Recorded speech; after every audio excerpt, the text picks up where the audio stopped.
Hello mga ka-CMS, meron naman tayong tanggap dito, Tecno. Ang issue po ay hang sa logo at nag-restart.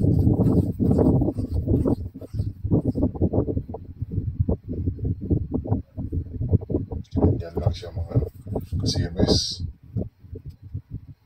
Ayaw po pumunta sa menu. Yan. Pag i-on natin,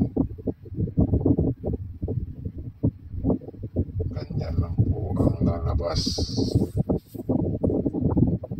Hindi po siya makapasok sa menu.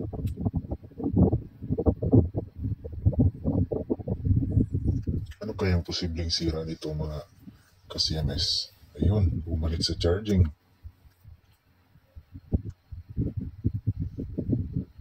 At dito, biglang nag 1%. Sabi ng may-ari, bigla lang daw. Matapos siyang nag-Facebook. Di na daw ma-open yung CP niya.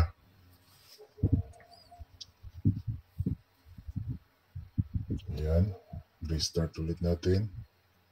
Ayun, ganun pa rin. Nag-charge pa rin. Okay, buksan na natin.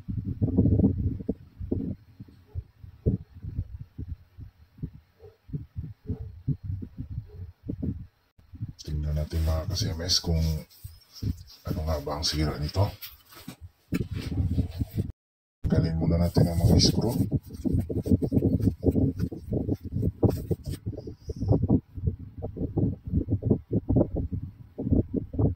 Pag ganitong issue mga ka-CMS, posible po ang sira ay sa may battery.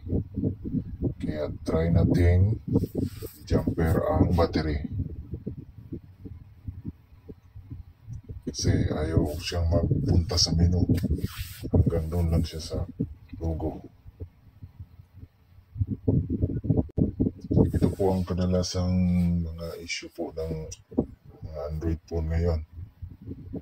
Dahil siguro sa palaging nababagsak at napabayaang nag-charge, na-overcharge. Kaya bumababa po ang lifespan ng battery. Kaya sa mga gumagamit ng CP dyan, ingatan po natin ang ating CP. Huwag nating ibabad sa charger. Buksan natin. Ako, kinis pa ng battery mga ka-CMS.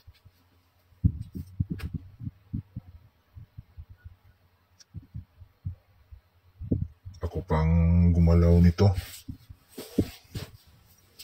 Dinala ng kapitbahay natin kasi bigla na lang daw nagkaganon. Siguro bugbog sarado tong CP na to mga ka-CMS. Palaging nakasaksak sa charger. Yan.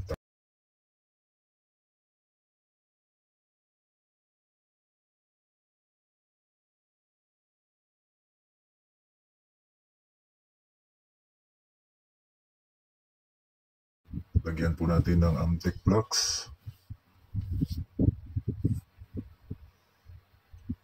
At saka tanggalin natin yung fuse. Gamit tayo ng soldering iron na nasa 450 po ang heat. Ayun. Lagyan natin ng tingga. Tanggalin natin mga ka-CMS.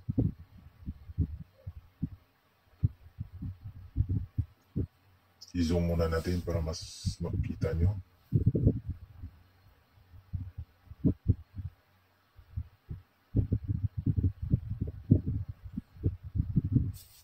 Ang Infinix at Tecno mga ka-CMS halos pare-pareho lang ng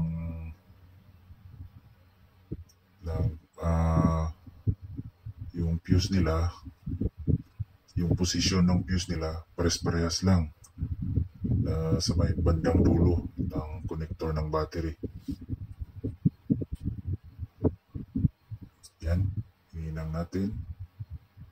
Gamit po kayo ng matulis na soldering iron.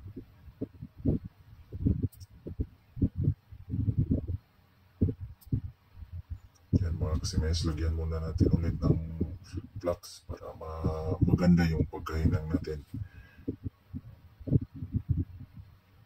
Yan, tinanggal natin yung fuse.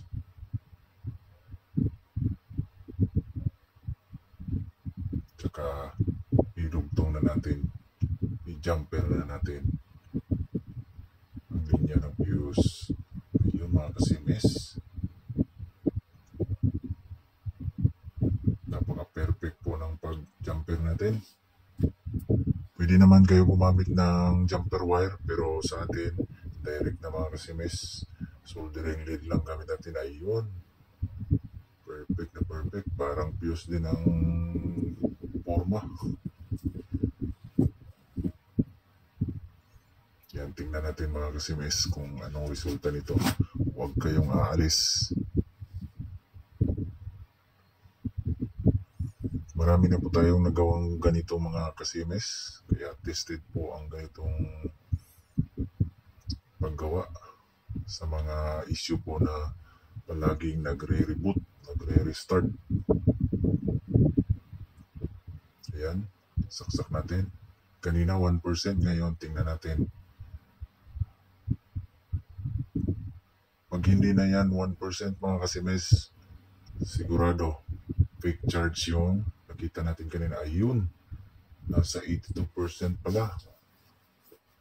Ayun, okay na yan mga kasimes. Yan po ang normal charge ng battery niya. On natin.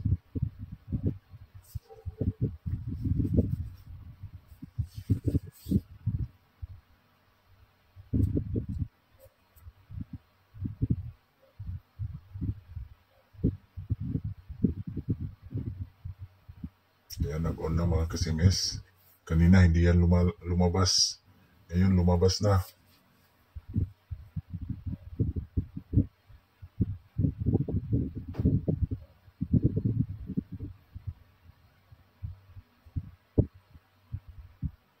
Ayun. Success po mga kasimes. Yung pag-jumper natin. Ayan, nakita na natin.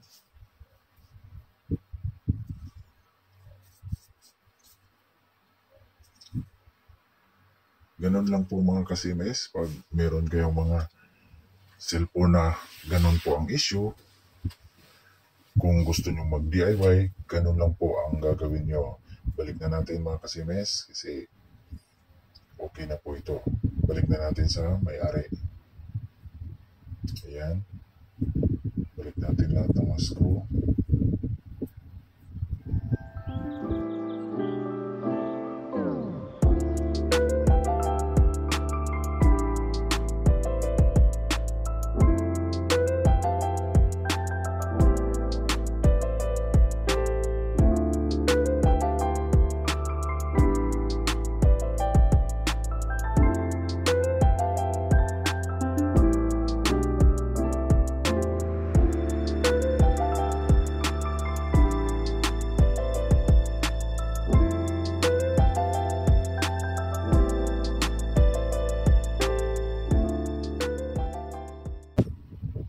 Natin yung takip mga kasimes. Ayun, i-on natin. Okay na. Hindi na siya nag-restart, nag-reboot. Tested po ang ganitong paggawa mga kasimes, kaya sundan nyo lang kung paano ginawa natin. Sundan nyo lang ang video at maraming salamat po.